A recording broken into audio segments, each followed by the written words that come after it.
Oh my word, we're going to have to get Pep Guardiola out here again because I need to know why Chelsea plays so good. My word, 4-0. Methodically dismantling Juventus in the Champions League at home at Stamford Bridge in the group stage tonight. Feeling good, ladies and gentlemen. La Cobham featuring Timo Werner have absolutely destroyed the old lady Juventus. Didn't give them a sniff, a defensive masterclass, a controlling performance, an absolutely sensational offensive performance. Cobham cooked tonight. Big time. Trevoh Chalobah, Reece James. Oh, we're going to talk about Reece James. Callum Hudson-Odoi. Werner getting his goal off the bench. Amazing performances from Ziyech in the second half. Absolutely exploded. The work rate, incredible. Slight shimmer off it with Ben Gilwell coming off injured, and we can talk about the ramifications of that. But we're going to talk about this excellent performance. Chelsea taking command of the group in the Champions League over Juventus. Winning our next game and we will top the group. Friends, if you're feeling amped, please do drop a like on the video. It means a lot to support the content. And of course, you're all welcome to subscribe to this channel. If you choose to subscribe, make sure that bell notifications icon is on. Dear sweet friends, it was at Stamford Bridge this Tuesday evening. It's Tuesday evening. We're thinking, right, we don't want to lose. I think we'll probably win. In my head, I'm thinking, oh, there's quite stodgy Juventus. They're going to try and stink up the gaff again. I'd take a 1-0 win. I think it might be a stodgy performance. I did not know how, genuinely, I don't want to be hyperbolic after a full-time whistle, but genuinely magnificent Chelsea in this game. The whistle blew, and then for the first 2 minutes, Juventus jumped on Chelsea. It was like a high-octane press, and I was like, oh, is this how they're going to play? No, it wasn't. They were clearly just trying to catch Chelsea cold. Chelsea, by the way, lined up like Edouard Mendy in goal. The back three, Azpilicueta has not really had a sniff recently, interesting. Thiago Silva starting in the middle, and yes, while I remember that amazing goal line clearance, I will go through player performances shortly. Flanked by both Tony Rudiger, no surprises there, and Trevoh Chalobah getting so much game time, his first start in the Champions League, and boy oh boy, chef's kiss, he enjoyed it, scoring the opener. So that's the back three, very strong of course.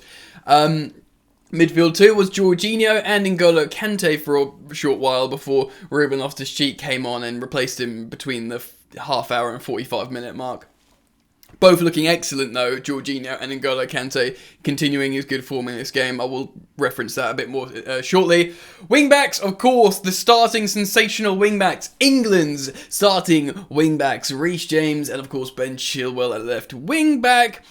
This is the front three that many people called perhaps the surprise inclusion of Ziyech. A lot of people thought perhaps Mason Mount would keep his place because of the work rate, but it was striker Christian Pulisic, the false nine, which I was calling for, and on social media, on my streams, here on YouTube, I've said, I think Pulisic will start false nine should he get a chance. I'm not sure the experiment worked that great, but he worked very hard, and he was ultimately part of a good team performance. Callum Hudson-Odoi on the left, 7th start in a row, or 8th, I think I'm probably 7th. Incredible, what a turnaround, absolutely proving Gareth Southgate he was right to turn down the under-21s call, so he could just train at Cobham and press Tuchel and start every game and perform really well. Even when he's not scoring like today, he's been performing really well as like a conventional winger, as a hard-working winger. So let's talk about the goals before we talk about player performances. Of course, Trevoh Chalobah scored the opener off a set piece. The ball came back down to him and he scored. It came off a hand, but because the hand didn't go in the goal or something or whatever. It was a great instinctive finish though off a set piece. He goes, celebrates. 3 goals already this season, 2 in the Prem and 1 in the Champions League. The lad is in dreamland, just signed a new contract with Chelsea. A sensational story, a feel-good story, ladies and gentlemen. Guess who scores the next one? It is Reece Flames, Reece James, man can play, right centre-back, right wing-backs, CDM central midfield, and apparently a striker. He can play right winger as well, and apparently a striker. These finishes are absolutely incroyable, ladies and gentlemen. Chest, wham! Finishing with both feet recently, scoring absolute wonder goals. Just sensational, and it wasn't the goal in the offensive play, and by the way, as always, the defensive play. His passing from start to finish, beautiful long diagonals, intelligent movement, blocking off the ball, hold-up play. He's the most complete right-back, oh my god, I'm going to say it, in the world at the moment. He just is. He is. At the moment, he's the most complete and informed right-back in the world. You know, I love Trent Alexander-Arnold, superb playmaking right back in the Liverpool system. He can't do everything Reece James can do. I think after watching these recent games, Liverpool fans would have to admit that. Surely. Anyway, third goal in, and of course we're cooking. Szczesny makes some good saves to keep the scoreline down. In stoppage time, Timo Werner comes on. We don't bother risking Romelu Lukaku because things are coming on so well. And another superb ball from Reece James to the flank. I think it's Hakim Ziyech. More magnificent work to play in. Timo Werner running in the back post, tapping in a goal, which, by the way, these kind of goals are the goals he was missing. Substitute appearances, of course, from N'Golo Kante, Saul Niguez, who came on. N'Golo Kante came off, Ruben Loftus-Cheek came on. Saul Niguez came on. Cesar Azpilicueta came on, interestingly, over Marcos Alonso to cover left wing-back for Ben Chilwell. And by the way, I'm here for it. We can talk about that a little bit more in a moment. And of course, Timo Werner came on up top as well for Christian Pulisic to play striker. So let's talk about player performances. In goal, Edouard Mendy, very, very good. Doesn't always have the most to do, but he still brings out 2 or 3 amazing saves per game, keeping this immaculate clean sheet record that we've got, that amazing defensive record. Edouard Mendy is there and he's looking after you. And he still makes these, not so much intelligent, but certainly brave vertical passes out of the back that perhaps he doesn't have that much space to do, yet he has the bravery and courage to make them. And sometimes I go, ooh, but it works. So superb from him. All the back three. Thiago Silva nearly scored a goal. He met a really good ball in the box, and of course a goal line clearance from Morata, who lofted the ball over Mendy. He was there. He sort of saw it happening before it could happen. He was there. Amazing bicycle kick off the line. I'm not going to wax lyrical about Thiago Silva because I'd only say what all of you are thinking. This 37-year-old guy who's playing he's 10 years younger. Just absolutely insane. Trevoh Chalobah, intelligent defensive performance as we've learned to expect from him, and a lovely goal. What more can you say? Tony Rudiger, again, just a great performance, good form, sort of really good spatial awareness, knows when to go forward, he can use both. I'm not going to spend too long on these players because we know they're great. Ben Gilwell started very well. It was really frustrating to see him come off. It does look like it could be a bad knee injury. I hope it's not an ACL. At time of recording, I don't know. Marcos Alonso versus Jadon Sancho at the weekend makes me feel a bit sick.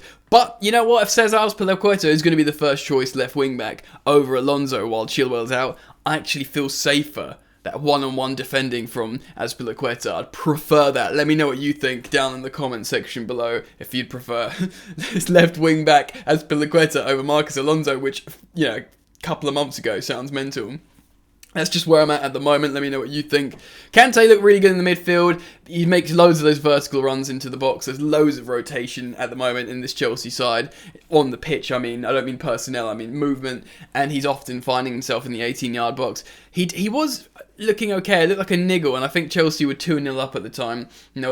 Possibly 1, but we were certainly ahead. Don't take a risk with him. Loftus-Cheek came on, and in the second half, particularly after he got time to acclimatise to the game, he was cooking, of course, getting himself an assist.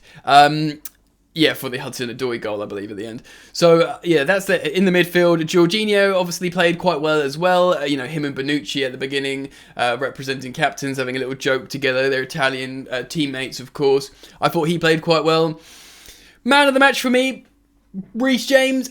Everyone played really, really well, but like I said, Reece James, the defensively, offensively, playmaking, absolutely everything. The intelligence, the execution, the audacity. Reece James, superb. Pulisic was probably not used to the role, not used to the position. I wanted to see it. He was, combining well. He didn't do anything awful. I just don't think perhaps it worked. Not to say it won't work moving forwards, but perhaps it didn't work this time. And with Timo Werner coming back and Romelu Lukaku being fit again, perhaps the false 9 experiment of Christian Pulisic won't ever surface again. I'm not entirely sure. Hudson-Odoi is up there as well in terms of man of the match. Probably didn't cook like Reece James, but in terms of how he's performed recently, he's he's got to start on the front foot, and this is why. He's not being selfish. He's thinking about what he's doing, and he's defending a lot better. And Hakim Ziyech, I want to talk about Hakim Ziyech because the first half I didn't think he was very great. What I have always noticed with Ziyech is since he's joined Chelsea, his work rate has increased tenfold. He's always pressing, he's always defending. He's not this just like nonchalant, Ajax attacker that just wants to whip in balls and shrug his shoulders anymore. He will run, he will press, he will try and tackle, he will counter press, and that's what you need, man. And he's doing it, but also he's still got the beautiful creativity, and he pinged some absolute wonder balls in this game. The second half particularly, it perhaps wasn't amazing in the first half, but the second half, Ziyech was magnificent. I'm probably missing players. It was good to see Sal Niguez come on, get a bit of confidence, play in the team, because he's looking at this Chelsea team like, this is probably the best team in Europe. Like, even though I'm not starting in it, I'm still a part of this. They're certainly better than Atletico at the moment. I feel maybe a part of this, and that's hugely important. Guys, I'm buzzing. I hope you are too. I want to hear what you guys think. Please do drop a like on the video if you like my thoughts on the game, and do consider subbing because there's daily content here, of course, on Football Therapy. Let's start up a conversation in the comment section. Absolute buzzing. Enjoy the football. I'll see you later.